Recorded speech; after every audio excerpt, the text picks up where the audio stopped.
Study IQ IAS, आपका selection हमारा mission.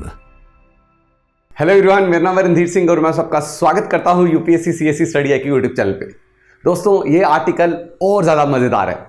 पहले तो मैं आप सबका बहुत बहुत थैंक यू करना चाहता हूं। आप मेरी वीडियोस को इतना प्यार दे रहे, कमेंट्स इतने बेहतरीन हैं, आप शेयर भी कर रहे हैं, लाइक भी कर रहे हैं। ऐसे ही मैं और शानदार वीडियोस आपके लिए लाता रहूँगा, आपका सपोर्ट चाहिए। अब मेरे दोस्तों, आज का आर्टिकल ये है कि इंडिया नॉर्थ ईस्टर्न स्टेट में एक हाईवे बनाने जा रहा है और वो हाईवे स्ट्रैटेजिकली अगर आप देखोगे, रणनीति की बात आती है तो it is very important and to boost the economy of north eastern states it is also very important. ये दोनों काम करेगा। एक जो बांग्लादेश का चाइना के साथ मिलके जो थ्रेट बढ़ता जा रहा है नॉर्थ ईस्ट में, उसको काउंटर करेगा। दूसरा मेरे तो बेटर कनेक्टिविटी प्रोवाइड करके नॉर्थ ईस्टर्न स्टेट्स की इकोनॉमी को ये बूस्ट करने वाला है। तो इंडिया ने रिसेंटली मेरे दोस्तों अनाउंस किया है कि वो Shillong, it's a capital of what, your Meghalaya, Shillong से सिलचर तक वो क्या करने जा रहा है, एक नया प्रोजेक्ट बनाने जा रहा है, एक नया highway right from Shillong to Silchar. This is the proposed high speed corridor. North eastern state का ये सबसे पहला हाई स्पीड 4 लेन हाईवे होने वाला है। इससे पहले नॉर्थ ईस्टर्न स्टेट्स में आपका 4 लेन हाई स्पीड हाईवे नहीं था। और इसको बेसिकली कनेक्ट किया जाएगा किसके साथ? Kaladan multi modal transport project के साथ। अगर आपको पता हो, कलादान प्रोजेक्ट अभी का नहीं है। कलादान प्रोजेक्ट आज से 7-8 साल पुराना है मेरे दोस्तों। अभी पूरी तरीके से फंक्शनल नहीं हुआ, लेकिन आने वाले कुछ समय में फंक्शनल हो जाएगी। जिस तरीके से अब भारतीय गवर्नमेंट काम कर रही है, स्पेशली बांग्लादेश में जो तख्ता पलट हुआ है उसके बाद। आज हम जानेंगे इसमें कि आखिरकार ये मूव क्यों लिया गया, इस हाईवे के बनाने का पीछे कारण क्या है, राइट? ये कब जाके कंप्लीट होगा, क्या खास बात है, आपके प्री पर्सपेक्टिव से क्या क्वेश्चन आ सकता है, राइट? और कलादान मल्टी मॉडल प्रोजेक्ट के बारे में भी जानेंगे। मेरे दोस्तों, होता क्या है कि मोहम्मद यूनिस, शेख हसीना के तख्ता पलट होने के बाद, है ना, उसकी गवर्नमेंट खत्म होने के बाद मोहम्मद यूनिस जो हैं वो चुने जाते हैं इंटरिम चीफ ऑफ बांग्लादेश। और जब से ये चुने गए तब से ही मेरे दोस्तों आप देखेंगे हमारे बांग्लादेश के साथ रिलेशन जो है बहुत खराब हो रहे, और बांग्लादेश में कंट्रोल ज्यादा बढ़ते जा रहा है किसका? चाइना का, टर्की का और पाकिस्तान का। रिसेंटली ने जाके ऑलमोस्ट $2.1 बिलियन का इंफ्रास्ट्रक्चर प्रोजेक्ट की डील करी है किसके साथ? चाइना के साथ जाके। तो डेट ट्रैप जो पॉलिसी है उसके जाल में ऑलरेडी फंस चुका है मेरे दोस्तों। मोहम्मद यूनिस ने एक बहुत ही कंट्रोवर्शियल स्टेटमेंट दिया आज से कुछ महीने पहले कि भाई देखिए कि इंडिया का जो नॉर्थ ईस्टर्न स्टेट है, व्हाट, मैप दिखा लेता हूं, इंडिया का ये जो नॉर्थ ईस्टर्न स्टेट है ये लैंडलॉक्ड है, इन्होंने बोला। और आप अगर यहां पे किसी भी तरीके की सप्लाई पहुंचाना चाहते हैं तो you are totally dependent on Bangladesh, ये स्टेटमेंट था। आप सपोज कीजिए कि आपका मोहल्लेदार, आपका नेबर जो है आपको ऐसे थ्रेट दे रहा है कि आप इस रोड से अगर आपको जाना है तो ये रोड में कनेक्टिविटी आपको मेरे घर से ही मिलेगी। तो मुझे एक बात बताओ, आप थ्रेटेंड फील नहीं करेंगे क्या? एग्जैक्टली जब मोहम्मद यूनिस ने ये बात बोली कि भाई बांग्लादेश ही एक ऐसा जरिया है जिसको इंडिया जो है इस्तेमाल करके नॉर्थ ईस्टर्न स्टेट्स में पहुंच सकती है, ओपन थ्रेट थी। तो फिर बिम्स्टेक समिट हुई। जब बिम्स्टेक समिट हुई उसमें प्राइम मिनिस्टर नरेंद्र मोदी ने क्लियर किया कि भाई देखिए, वी हैव ऑल्टरनेट रूट्स जिसमें we can easily bypass you, हमें आपकी जरूरत नहीं है। वी हैव ऑल्टरनेट रूट्स जहां से हम नॉर्थ ईस्टर्न स्टेट के साथ क्या हो सकते हैं, कनेक्ट हो सकते हैं। और इसी थ्रेट को देखते हुए मेरे दोस्तों हमने क्या किया, एक नया हाई स्पीड हाईवे को बनाने का प्रोजेक्ट जो है वो सामने लेके आए, जो शिलोंग को, मेघालय शिलोंग को किसके साथ कनेक्ट करेगा? सिलचर असम के साथ। चलिए आहिस्ता आहिस्ता करके पूरा जानते हैं। अब देखिए, कलादान मल्टी मॉडल प्रोजेक्ट हमने क्यों लाया, इसके पीछे कारण था। हमने बांग्लादेश को बोला कि आप हमें किसी पोर्ट का एक्सेस दीजिए ताकि हम बेटर कनेक्टिविटी, ये अभी की बात नहीं कर रहा हूं, बहुत साल पहले की बात कर रहा हूं, आप हमें चिटागोंग पोर्ट जो हो गया या और कोई रोड की कनेक्टिविटी दीजिए ताकि हम बेटर सप्लाई जो है, ट्रांसपोर्ट जो है और बेहतरीन बना सके।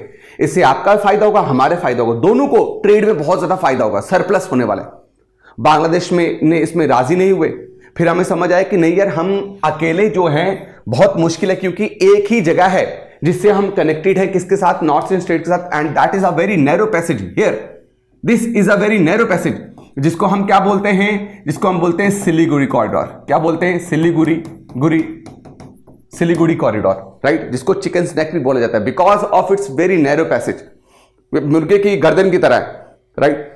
और चाइना, अगर आप देखोगे चाइना ये है, ये बॉर्डर है चाइना का। डोकलाम इशू हुआ था, याद कीजिए, one of the largest military stand of था बिटवीन इंडिया एंड चाइना। और डोकलाम किसके पास है? बिल्कुल चिकन स्नैक के पास। यहां पे हाईवे बनाने जा रहा था चाइना, जिसके खिलाफ हमने प्रोटेस्ट किया और मिलिट्री स्टैंड ऑफ हो गया। हमें पता है दिस इज वेरी वल्नरेबल, ये स्ट्रैटेजिकली हमारे लिए बहुत रिस्की है, इसलिए हमें ऑल्टरनेट सी रूट चाहिए। क्या? ऑल्टरनेट सी रूट, ऑल्टरनेट कनेक्शन।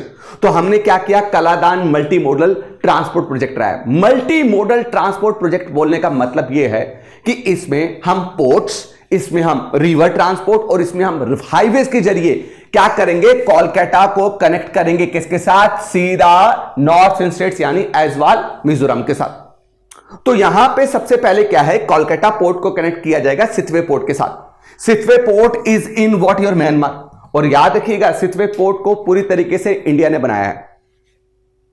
ये सितवे पोर्ट जो म्यांमार में है, इसको इंडिया ने बिल्ड किया। It is fully operational. ये कम से कम 539 किलोमीटर का जो आपका सी रूट है, ये कोलकाता को किसके साथ कनेक्ट करता है? सितवे के साथ। फिर मेरे दोस्तों, आपका सितवे से लेके पलितवा तक, Paletwa is a city in Myanmar, वहां पे उनके बीच में एक नदी है, उसका नाम है कलादान। यहीं से इसका नाम पड़ा है Kaladan multi modal transport project. एक नदी के जरिए मेरे दोस्तों, जो लगभग 158 किलोमीटर का रिवर रूट होगा, वो कनेक्ट करता है सितवे को किसके साथ? पलितवा के साथ। और फिर पलितवा को कनेक्ट करता है किसके साथ मेरे दोस्तों? जोरीन पुई, जो एग्जैक्टली आपका मिजोरम और म्यांमार के बिल्कुल बॉर्डर में पड़ता है।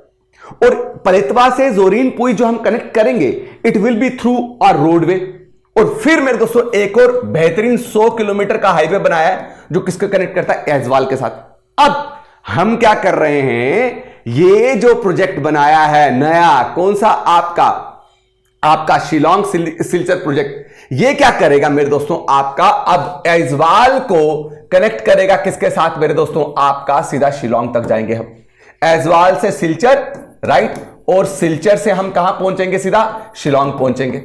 सिलचर से क्या पहुंचेंगे? शिलोंग। तो मतलब अब आपके पास एक्सेस है कि आप सीधा शिलोंग को कनेक्ट कर पा रहे हो किसके साथ? कोलकाता के साथ। और इस हाईवे प्रोजेक्ट के बनाने का कारण है क्यों? क्योंकि सिलचर बहुत स्ट्रैटेजिक लोकेशन में। सिलचर एक्सेस प्रोवाइड करता है आपको मेघालय में, सिलचर एक्सेस प्रोवाइड करता है आपको मणिपुर में, सिलचर एक्सेस प्रोवाइड करता है आपको असम में। ये गेटवे है, मतलब ये द्वार है जिससे आप पूरे नॉर्थ ईस्टर्न स्टेट्स में जा सकते। तभी ये हाई स्पीड हाईवे बनाया, ताकि हम कल को अगर कोई कॉन्फ्लिक्ट होता है तो इमीडिएट मैनर पे हम अपनी फोर्सेस को यहां पे पहुंचा पाए, या आपका इमीडिएट बाय इमीडिएट इफेक्ट और बेहतरीन तरीके से हम अपने ट्रेड ट्रांसपोर्ट को भी बढ़ा पाए। लेकिन यहां पे सबसे पहली बात आप समझिएगा, इसको जो बनाने का कारण है वो स्ट्रैटेजिक ज्यादा है। वो क्या? स्ट्रैटेजिक ज्यादा है। अब ये अगर सिलीगुड़ी सिलचर जो हाईवे हम अब बना रहे, शिलोंग सिलचर हाईवे बना रहे और कलादान प्रोजेक्ट, इसका बनाने का कारण क्या था? ताकि इंडिया के ऊपर जो दबाव है कि इंडिया के पास सिर्फ यही कनेक्टिविटी है, वो प्रेशर को हम रिड्यूस कर पाए। वो प्रेशर को रिड्यूस करना बहुत इंपॉर्टेंट है, क्योंकि अगर सिर्फ हम इसी ट्रेड रूट पे डिपेंडेंट रहे, और आप सोचो, अब आपको शायद पता नहीं होगा कि रिसेंटली 1-1.5 महीना पहले ही चाइना ने मिलकर किसके साथ? बांग्लादेश के साथ। बांग्लादेश में एक लाल मोनिराट क्या है? आपका एयरबेस है, जो वर्ल्ड वॉर सेकंड के टाइम पे था। तो वर्ल्ड वॉर सेकंड के टाइम पे इस एयरबेस को यूज किया जाता था, जो उसके बाद ये बंद हो गया। अब इसी लाल मोनिराट एयरबेस को वापस रिवाइव किया जा रहा है, वापस बनाया जा रहा है चाइना की मदद से। चिकन स्नैक से कितना दूर है? कल सोचिए कि अगर हम में कंफ्लिक्ट होता है तो हम जो है कितनी बड़ी मुसीबत में आ सकते हैं, कि अगर यहां से कोई भी कट हो गया और यहां पे आप कितने बड़े लेवल पे डिफेंड कर पाओगे? मुझे पता ना कितना छोटा सा नैरो पैसेज है, बहुत मुश्किल होगा हमारे लिए इसको क्या करना, डिफेंड करना। हालांकि हम पूरी तरीके से तैयार हैं, लेकिन हमें वर्स्ट टू वर्स्ट हमेशा सोचना चाहिए कि अगर ये होगा तो हम क्या करें। इसलिए ये ऑल्टरनेट रूट जो है मेरे दोस्तों हमने बनाया। इस ऑल्टरनेट रूट को इसलिए बनाया ताकि हमारी डिफेंस और सिक्योरिटी एनहांस हो पाए, ताकि हम बहुत तेजी से अपने फोर्सेस को बहुत तेजी से जो हमें एड चाहिए हम उसको वहां पे सप्लाई कर पाए। और दूसरा मेरे दोस्तों, कलादान मल्टी मॉडल ट्रांसपोर्ट जो है ये हमें एक्सेस देगा साउथ ईस्टर्न स्टेट्स। अब आप देखिए ना, म्यांमार के इधर आएंगे तो आपको क्या पता चलेगा? म्यांमार के इधर थाईलैंड है, वियतनाम है, राइट। तो हमारी कनेक्टिविटी जो है आपकी साउथ ईस्ट एशियन नेशन के साथ यानी आसियान कंट्री के साथ बहुत बढ़ेगी। ये इंडिया की एक पॉलिसी है जिसको हम क्या बोलते हैं, ईस्ट पॉलिसी, अगर आपको पता हो। This east policy was made to counter the influence of China in ASEAN countries. I hope you got it, यहां पे कोई दिक्कत नहीं है। चलिए मेरे दोस्तों अब शिलोंग सिलचर हाईवे के बारे में थोड़ा सा जान लेते हैं। ये 166.8 किलोमीटर का 4 लेन हाईवे होगा जो नॉर्थ स्टेट का पहला हाई स्पीड हाईवे रहने वाला है। इसकी टोटल कॉस्ट रहेगी 22,864 करोड़ रुपीस, जो जाके कंप्लीट होगा 2030 में, यानी कि 5 साल लगेंगे इसको कंप्लीट होते हुए। It will be built under hybrid annuity model. यहां पे आप फंसोगे and it is very important मेरे दोस्तों, वेरी वेरी इंपॉर्टेंट कि हाइब्रिड एन्युटी मॉडल क्या होता है। हाइब्रिड एन्युटी मॉडल का मतलब है जिसमें गवर्नमेंट और प्राइवेट सेक्टर्स जो हैं दोनों मिलकर क्या करते हैं, किसी प्रोजेक्ट को बनाएं। क्या लिखा हुआ, अ mix of government and private investment. आपके प्री पॉइंट ऑफ व्यू से this is very important question. इसमें गवर्नमेंट 40% जो है कॉस्ट उठाएगी कंस्ट्रक्शन का, rest will be paid by private. और प्राइवेट कंपनी जब पे करेगी उनको मुनाफा कैसे होगा, पता टोल वगैरह लगाते हैं, उनको किस तरीके से पे किया जाएगा वापस। अब देखिए प्रोजेक्ट में है क्या, 19 मेजर ब्रिजेस बनाए जाएंगे, 153 माइनर ब्रिजेस होंगे, 326 कल्वर्ट्स होंगे, 22 अंडरपासेस, 26 ओवरपासेस, 8 सबवेज और 34 viaducts to cross hills and valleys. आप समझ पा रहे हैं कितना बड़ा प्रोजेक्ट है ये। अब यहां पे आपको एक और चीज समझनी है, जो ट्रैवल टाइम है इसकी वजह से, इस हाईवे की वजह से, ये मेरे दोस्तों आपका देखिए, this is your Shillong and this is your Silchar. तो इससे मेरे दोस्तों आपका, ऐसे हमें शिलोंग से सिलचर जाना होता तो 8.5 घंटे लगते थे। ये हाईवे बनने की वजह से हमारा टाइम कितना कट होगा मेरे दोस्तों, लगभग 3.5 घंटे का। मतलब आप सोचिए, इसको इसलिए बनाया जा रहा है ताकि कल को अटैक हो या कल को कोई जरूरत पड़े तो हम बहुत इमीडिएट मैनर पे अपने ट्रुप्स को, अपने सामान को, अपने हथियारों को वहां पे पहुंचा पाए। Now Silchar is a gateway to Mizoram, Manipur, Tripura and Barak valley. हर किसी को ये कनेक्ट कर रहा है, द्वार है। तो इसलिए मेरे दोस्तों इस प्रोजेक्ट को बना के इसको किसका हिस्सा बनाया जा रहा है, कलादान मल्टी मॉडल प्रोजेक्ट का।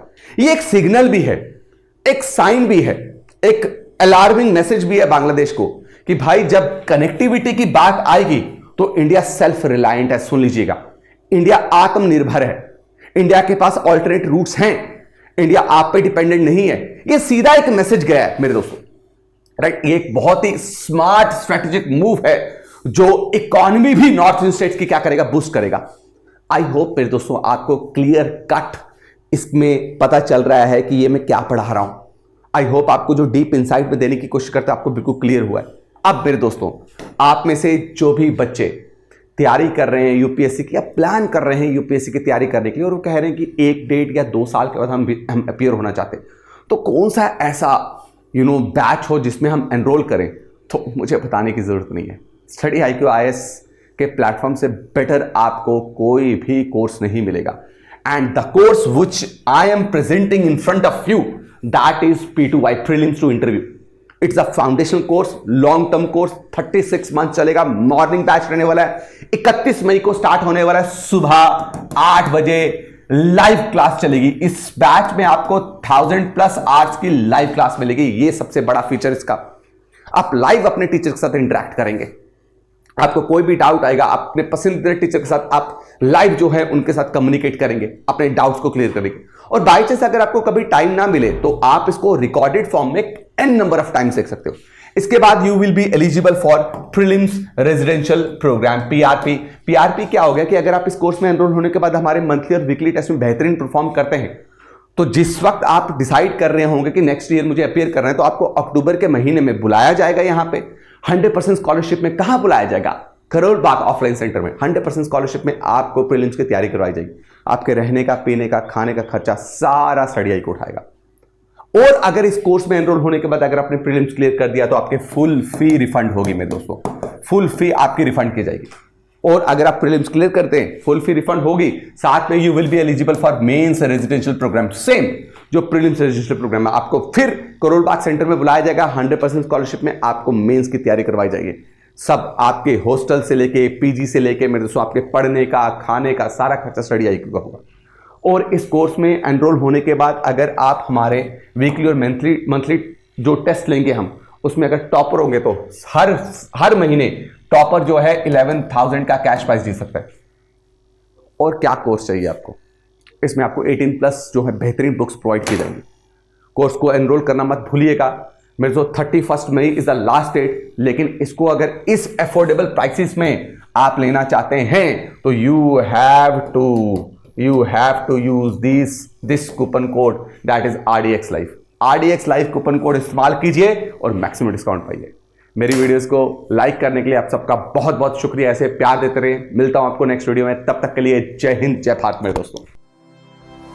स्टडी IQ IAS, आपका सिलेक्शन हमारा मिशन।